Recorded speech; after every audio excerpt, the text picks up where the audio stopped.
Hello everyone, myself Ncert from Jorhat Medical College. Today we are going to start with page number 65, Morphology of Flowering Plants, Chapter 5, Ncert Biology Class 11. Now, starting with gynoecium, the very first MCQ they have asked multiple times about carpels. That is, gynoecium female reproductive part, flower is made up of one or more carpels. Now, ovary is the enlarged basal part. You have to remember this word basal part.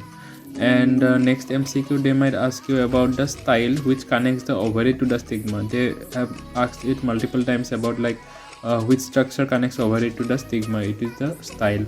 Now stigma is the receptive and you have to remember that which receives pollen grains. And as I have already told you about the examples, you have to remember all the examples in this chapter, Morphology of Flowering Plants. Regarding the placenta, it is a flattened cushion-like placenta which in when more than one carpel is present, as in lotus and rose, it is apocarpus.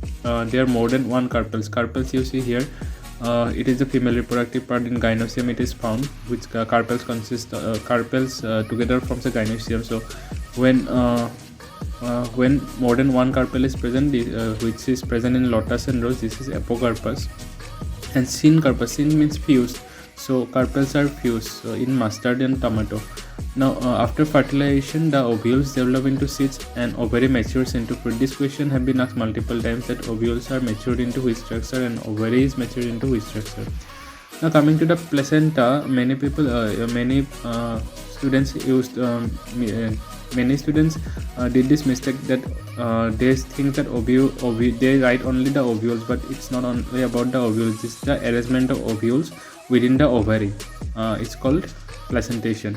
Now there are various types of placentation, and for image based question, these images are very important, as they might ask you in matching type of question. So you have to remember these pictures, and the examples and definitions are also important.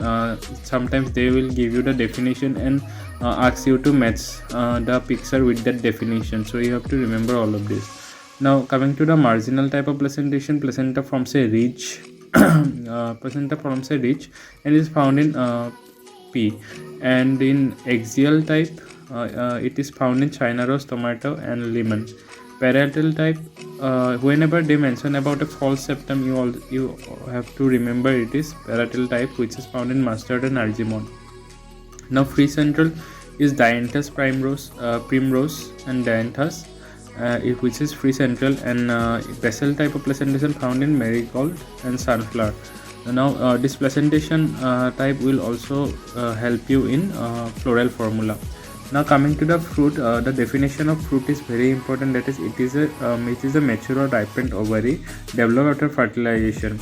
Now the fruit which develops without fertilization, those are parthenocarpic fruits.